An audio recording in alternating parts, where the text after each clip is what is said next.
ડેડિયાપાડાના પૂર્વ ધારાસભ્ય મહેશ વસાવા જોડાયા કોંગ્રેસમાં। દાહોદમાં જન આક્રોશ યાત્રામાં કોંગ્રેસનો હાથ પકડ્યો। ખેડા જિલ્લાના કપડવંજથી શરૂ થયેલી કોંગ્રેસની બીજા તબક્કાની જન આક્રોશ યાત્રા દાહોદમાં પહોંચી, જ્યાં બીટીપીના છોટુ વસાવાના પુત્ર મહેશ વસાવા કોંગ્રેસમાં સામેલ થયા। મહેશ વસાવા ડેડિયાપાડા વિધાનસભા બેઠક પરથી વર્ષ 2012 અને 2017માં ધારાસભ્ય તરીકે ચૂંટાયા હતા। મહેશ વસાવાએ વર્ષ 2024માં બીટીપી છોડીને ભાજપમાં જોડાવાનો નિર્ણય લીધો હતો। જો કે થોડા સમય અગાઉ મહેશ વસાવાએ ભાજપમાંથી રાજીનામું આપી દીધું હતું અને હવે તેઓ કોંગ્રેસમાં જોડાયા છે।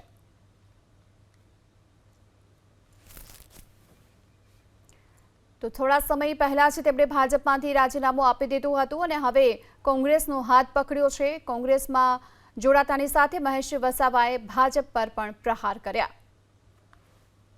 ભારતીય જનતા પાર્ટી આ સમાજને વેરવિખેર કરવાની વાત કરે છે અને ભાગલા પાડીને રાજ કરવાની વાત કરે।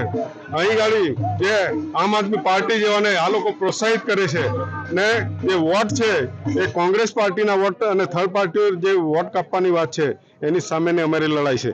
કેમ કે ભાજપની બી ટીમ છે એ જે મત જીતવાના મતને તોડવાની વાત કરે પણ હજી ક્યારેય બનવાનો નથી। આજે આદિવાસી સમાજ, ઓબીસી સમાજ, એસસી સમાજ અને માઇનોરિટી સમાજ જાગૃત થઈ ગયો છે।